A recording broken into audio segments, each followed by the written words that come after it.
Well, we started the farm back in 1975. We bought 2.5 acres right down the block here. And we had about 2.5 acres of apples, and we had to do something with them. So we started taking classes at the JC.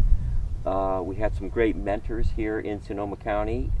Way back when, there were a lot of farmers around here who farmed apples, and since then we've planted over 90 varieties of apples. We've done cut flowers, and we've also done some wine grapes. And where are we located? We are in Sebastopol, California. Could you say what your favorite tree is that you guys Well, growing? okay, it seems like my favorite apple is the apple that we're not harvesting at the time. But one apple I really like, it's old heirloom. It's an English russet called Ashmead's Kernel. Incredible flavor. It's dense like a pippin, but it has a little sweet flavor to it, and it has a very tart finish. Delicious. What percentage of the apples grown are heirloom? Put it this way, everything we're planting now are heirlooms, yeah. And we've been actively planting trees for about the last 10 years. Although we did plant the block we're in now about, almost 30 years ago. And what is the differentiators between an heirloom and a non-heirloom? That's a really good question. I don't know how to define it. But I would say heirlooms might be a tree that might be in cultivation for 50 years. Something that just wasn't developed recently, yeah. Specifically, we could touch on the Gravenstein Yeah. apples. How long have you been growing? Gravensteins we've been growing since 1976. Gravensteins were one of the first commercial apple varieties planted here. Initially, when the Russians came and settled at Fort Ross, they planted an orchard at the coast at Fort Ross. Unfortunately, it was really cold, foggy. They had a hard time getting the trees growing, but eventually the trees moved inland, and I think the first commercial orchard was planted in North Sebastopol by Nathaniel Griffin way over 100 years ago. And then since then, it's taken off. Gravensteins are definitely synonymous with Sebastopol area, yeah. What's the flavor and texture like of a Gravenstein? Well, they go through a lot of different stages. You'll have initially when you first harvest a Grav, it's tart, it's green, it's not astringent, it has a lot of juice, but it's tart.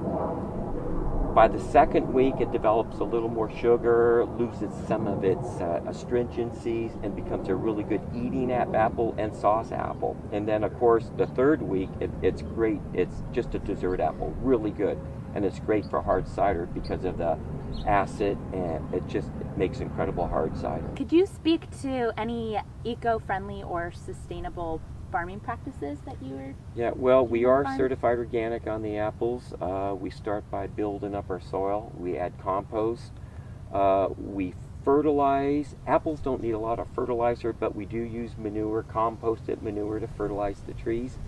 We don't put that much. We disc. We really don't irrigate. We pretty much dry farm all of our trees.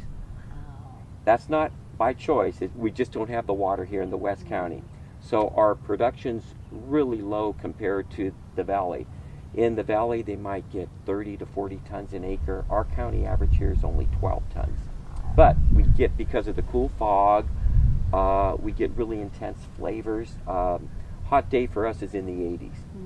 And so the fruit ripens very slowly, so they develop incredible acids. Yeah. What's your favorite part of farming? Talking about it. Good. Yeah. What do you think the most challenging part of farming is? Well, to be honest, is just trying to make it all work financially. Now, that's why we grow the cut flowers. We plant cut flowers because we're looking at, you plant your seed, and anywhere from 60 to 90 days you harvest. So it helps with cash flow. So that helps with the diversity of the farm too.